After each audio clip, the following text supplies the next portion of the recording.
একটি মোমবাতি থেকে হাজার হাজার মোমবাতি আলোকিত করা যায়।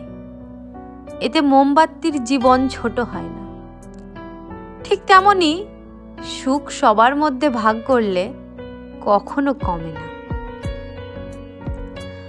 দয়ালু শব্দগুলি সংক্ষিপ্ত এবং বলতে সহজ হতে পারে, তবে তাদের প্রতিধ্বনিগুলি সত্যই অন্তহীন। জীবনের লক্ষ্য নিছক বেঁচে থাকার নয়, বরং সাফল্য অর্জনের এবং কিছু আবেগ, কিছু মমতা, কিছু হাস্যরস দিয়ে উপভোগের। অন্ধকার মুহূর্তগুলির মধ্যেই আমাদের অবশ্যই আলোর দিশা খুঁজে পাওয়া লক্ষ্য হওয়া উচিত। আপনার দিশা সর্বকষ্ট মধ্যেও একমাত্র সফলতার কিরণের দিকে রাখুন।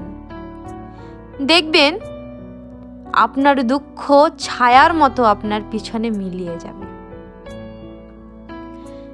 কেউ আজ সফলতার ছায়ায় বসে আছে, কারণ তিনি বহুকাল আগে সফলতার বীজ পুঁতেছিলেন জীবনে।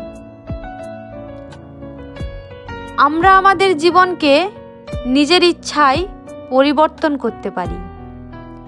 তার জন্য শুধু সেই প্রচণ্ড প্রচেষ্টা ও উদ্যম প্রয়োজন।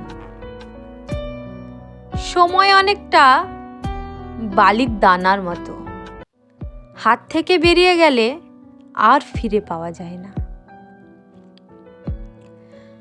রাগ, অনুশোচনা, উদ্বেগ এবং ক্ষোভে রেখে আপনার সময় নষ্ট করবেন না, কারণ জীবন বৃথা কষ্টের জন্য খুবই ছোট।